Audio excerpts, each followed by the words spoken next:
Thank you. I always felt it an honor to be in this rather unique conference. A huge public health audience of the public health community at its best in one of the best practicing states. This is my 4th year here and I've enjoyed every minute of it. So I echo this and thank you for this. I thought this time when all of you are public health people who are focused on the very, very local problems, I would use this opportunity to take you across what is happening in the world where global health, global public health has never been more active as of today. In fact, just yesterday, there has been at the UN a confrontation on non-communicable diseases, nothing less, where the US has walked out of signing on the declaration and it has been referred to the General Assembly. So it's never been such a hot topic at the global level, and I think it's important that we have a look at this. Now, why must all of you get interested in a topic like this?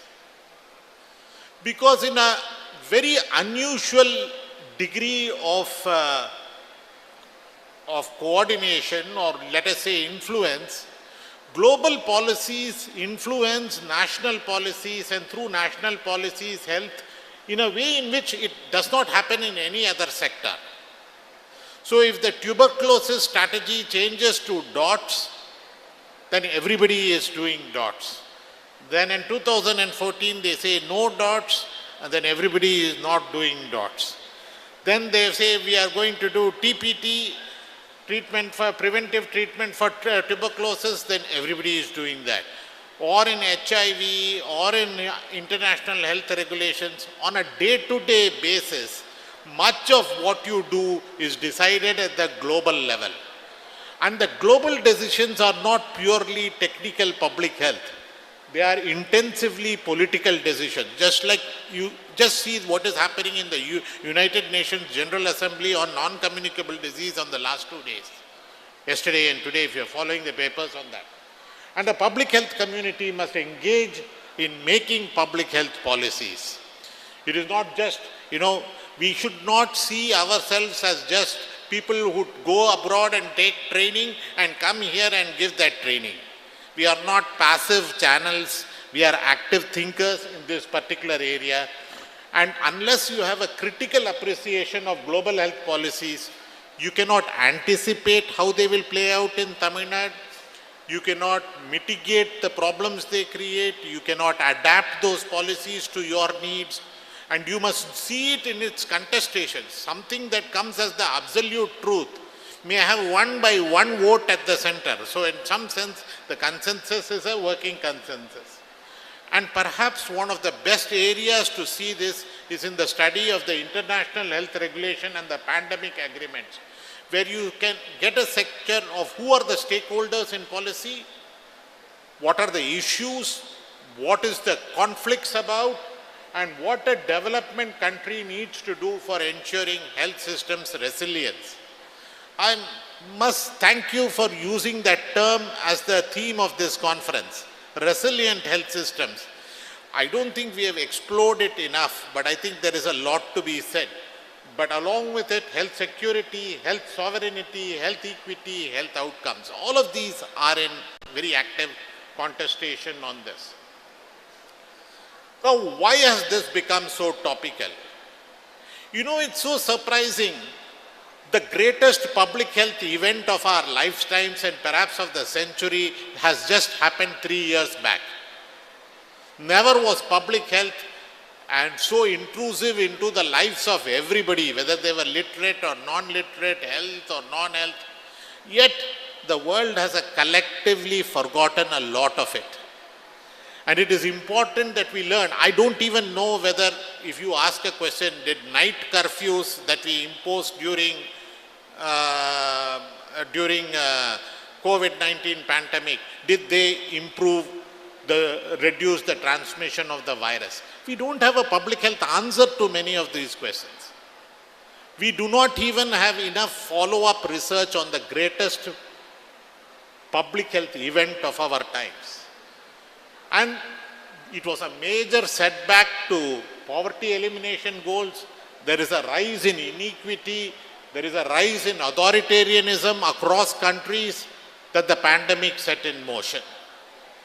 And there is a new positive side, a new awareness that healthcare, including vaccines, must be seen as global public goods.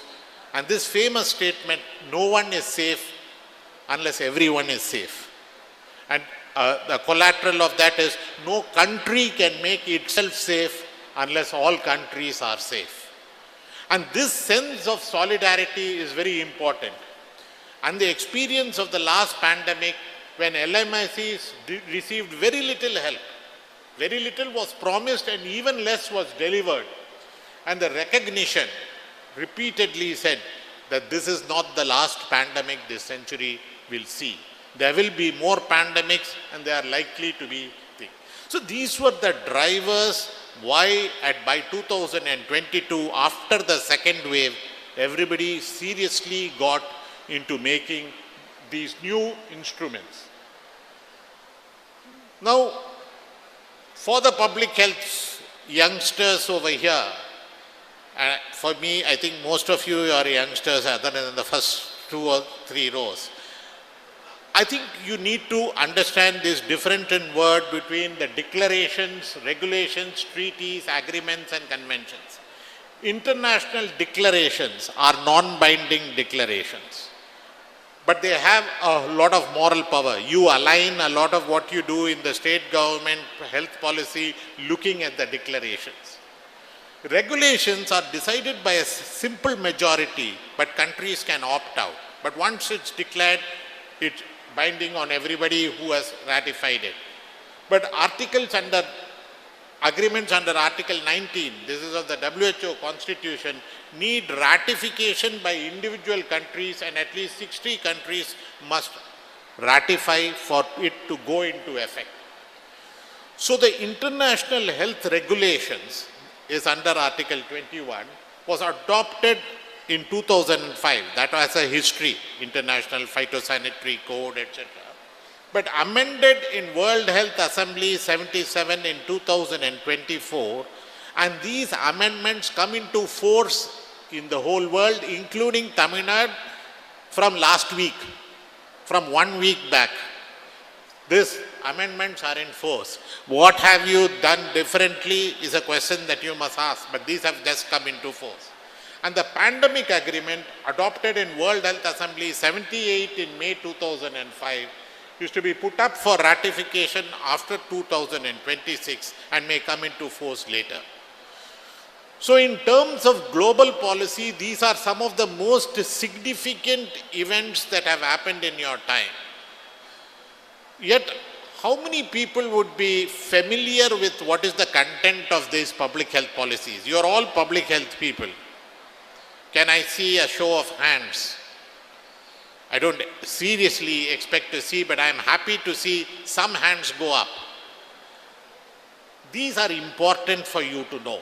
You can't really carry off your credibility in the public health world without that. Now, these amendments went through with a consensus. That's great news. A large consensus.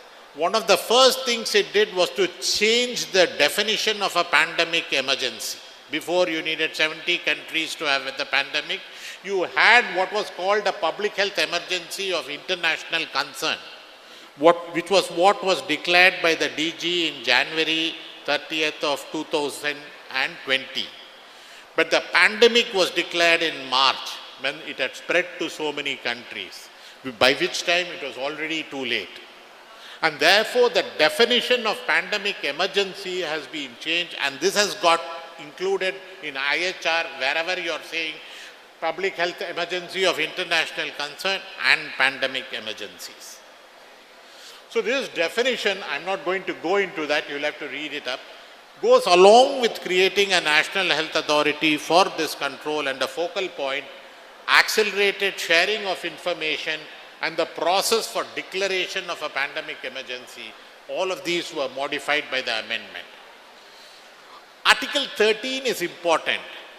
It gave the WHO the mandate to coordinate an international response with a commitment to help countries which are not able to respond by themselves. It gave them a mandate to remove barriers to international access, promote local production, and countries to support WHO. It created a coordinating financial mechanism and established state party committees. However, it must be noted that though we say there is a consensus, this by itself fell short of what is required to make it safe. In what way? There is no obligation on developed countries which have a monopoly on technology and on finances to cooperate. It is voluntary, both on companies and on countries. The mandate only enables WHO, but there is little that WHO can do without the major countries. And finally, when it came to ratifying, 11 countries used the opt-out clause. So in this opt-out, the USA, Israel, they are known suspects. They opted out first.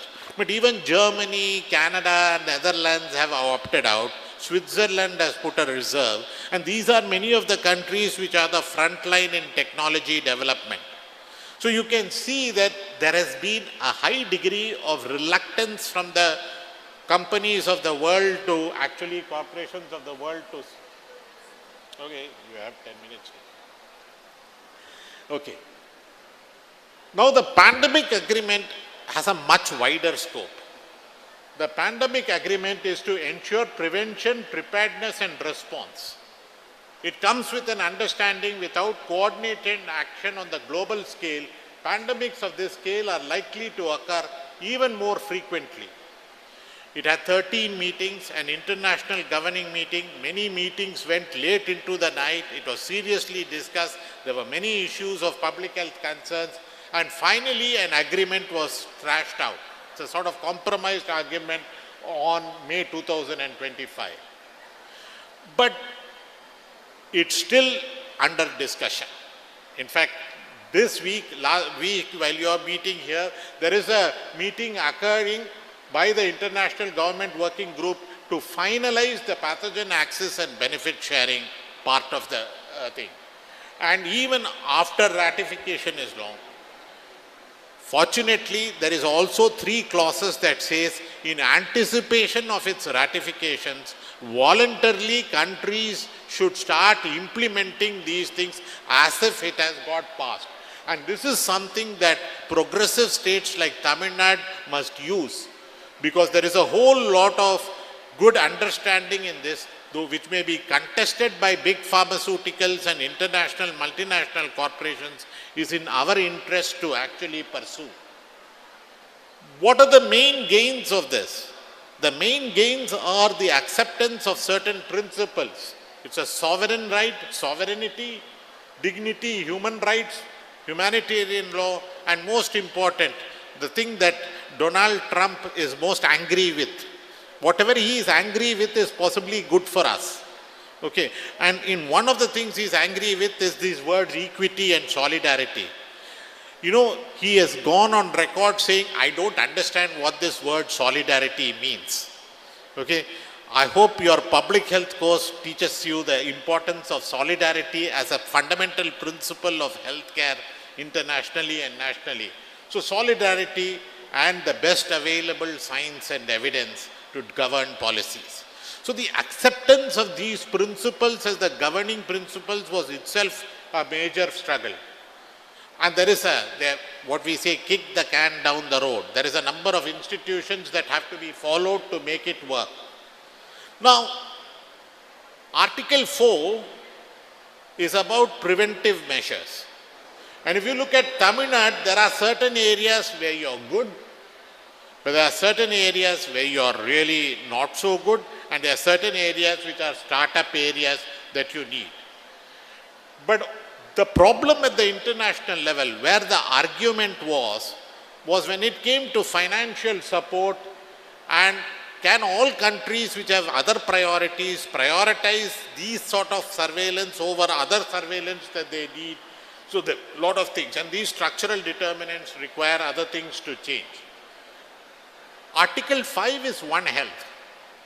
It represents a big gain in that One Health is now part of an international treaty. It is part of an international agreement. But again, when it came to what are the measures at implementation, there was such a contestation that the final conclusion is rather broadly stated. One has to work out what it will actually mean in terms of the standards which will be set and which will be adhered to. Article 6 is particularly important, and I wish your finance secretary is here in the room to listen to this, because it talks about resilience being primary health care for pandemic prevention, preparedness and response, taking into account the need. In effect, when you are talking of preparedness, to just summarize, what you need is an accelerated access to universal health coverage with an entire access to primary health care as an entitlement. The acceptance of that in a treaty is important, and you need information systems and periodic reporting for that. And then there is a very good section on the rights and terms of the health workforce. So the way you use these acts is to argue with your political leadership. The public health community has a responsibility here to argue with your political leadership and your administrative leadership to align yourself with the best thinking on this at the global level. The concerns are that while Article 4 to 7 require an accelerated achievement of universal health care, most LMICs are far from doing it, including Tamil Nadu, because of a very selective prioritization approach. Even NCDs is reduced to 4 diseases, which is not an appropriate definition for NCDs. And there are pressures to shift over to purchasing care from private sector. So there is a flaw in the overall roadmaps to UHC that needs to be addressed. And one of the main instruments of even communicating IHR and pandemic agreement and getting alignment with it is the WHO, which the WHO is itself getting weakened. I saw yesterday, for example, the withdrawal of the polio surveillance units across India and saying we leave it to states to take it over. How is that going to help? I saw, for example, for mortality measurements, somebody saying that 6 crores is a big grant when we possibly need that much per district. And this is one of the oldest things. So without the matching commitments and being put on this and WHO being defunded, developing countries must seize the moment, carpe diem, and actually come in to strengthen the WHO on this. But again, a large part of it due to the lack of alertness of the public health community, which is sort of engaged with local problems here and there and has no time for looking at the global issues, we really are falling behind. Brazil and South Africa is playing a leadership role in this, but India must pick up. So Articles 9 to 14 is on access to technologies. I'm just going to summarize in 2-3 slides so that we don't have things. 9, research and development. 10, sustainable technology transfer. 11, technology transfer, reaffirming the Doha Declaration, global supply chain and network, procurement and distribution. These are necessities, a roadmap of ensuring access to technologies plus the ability for domestic production of the required technologies is one of the foundational agreements, the pandemic. And why so many countries, this was the big fight over there. When WTO Dunkel draft was signed, most of the developing countries signed on. We were not very alert in many of the negotiations. But this time, we have been alert as developing countries. That's a big we, especially the African group. And they have been able to force a number of these things put in place. However, there are contestations. The developed countries signed on only after they agreed to a term called as mutually agreed, which is put in the footnote. And as mutually agreed means for the purposes of the pandemic agreement, willingly undertaken and on mutually agreed terms without prejudice to the rights and obligations under other international agreements, by which they mean the trade agreements. Okay. So at some point the big compromise is, as far as private sector, developed countries participation goes, it becomes voluntary and not binding. However, in the flip side, it does strengthen and give a vision of what public sector could do. And I noticed that you have said resilience in public health services. And it gives a very clear 5-point things of what you should do to do, and the strengthening of WHO can play a role. So potentially a strong public health-led health sector can actually use the space provided in the pandemic agreement to build the health sovereignty and the health self-reliance and thing that you really need for this.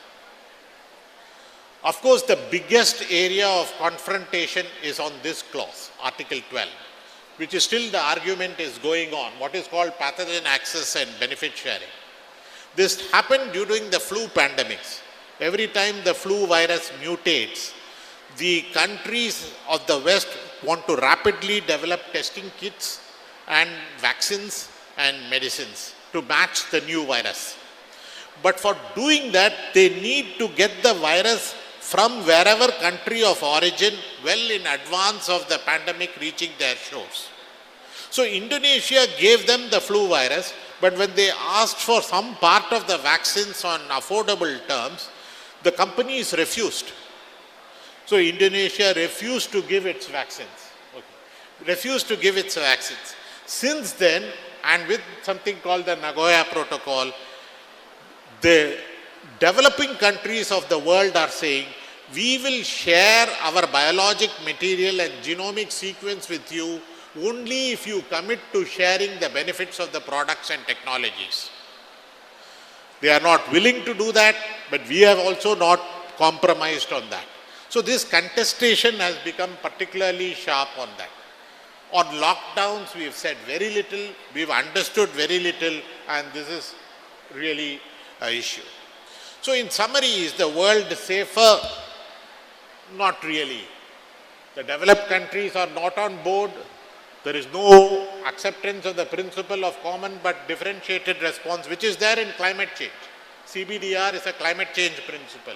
No binding agreements on corporates, no parallel measures to build up core capacities of under the IHR, progress to UHC facing barriers. So this is all the bad news. But there is grounds for optimism. It's not been a walkover. For developed countries, there has been contestation. There has been an acceptance of a new set of principles. There is a better understanding of why we are facing these barriers, and many countries are now got invested in developing their domestic vaccine technologies, their domestic biologic technologies, and there is a transfer of technologies among like-minded countries and the space to form a coalition like the BRICS coalition. You must read the BRICS health ministers meeting. Discussions to see where these are aligning to form an alternate system. So it's an ongoing process. And the battle has just begun, and potential to address many of the structural determinants of poor health and its outcomes. So public health is not just what you guys do in your villages and your primary health centers. Public health is a lot policy driven from the global level. And an intelligent engagement with global policy is a necessity for any country. You cannot just become your own success story. You do need changes in federalism, you do need changes in the global order, and somewhere what Rudolf Virchow, one of the fathers of public health, says that physicians are the natural attorneys of the poor. Public health community is the natural attorneys of equity of the poor, of the world we want to see. Thank you.